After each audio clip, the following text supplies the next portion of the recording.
পরিমাণে খাদ্য সংকট দেখা দিল, যার কারণে মানুষের মাঝে খাবারের জন্য হাহাকার লেগে গেল।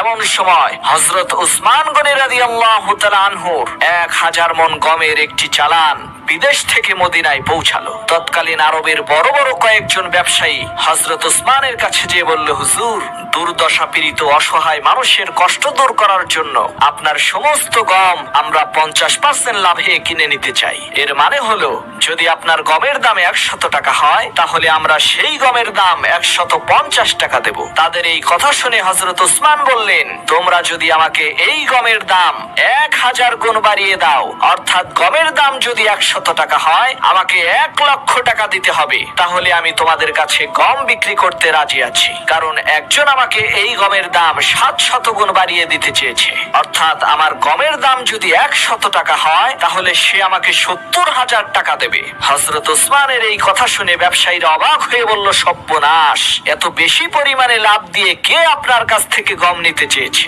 হযরত উসমান বললেন, তাহলে শোনো, আমি আমার এই সমস্ত গম মহান আল্লাহর রাস্তায় দান করে দেব। আর আমার আল্লাহ পবিত্র কোরআনুল কারীমে সূরা বাকারার 261 নম্বর আয়াতে ওয়াদা করেছেন, যে ব্যক্তি আমার রাস্তায় কোনো জিনিস দান করবে, আমি তার সেই দানের সওয়াবকে 700 গুণ বৃদ্ধি করে দেব। সুবহানাল্লাহ।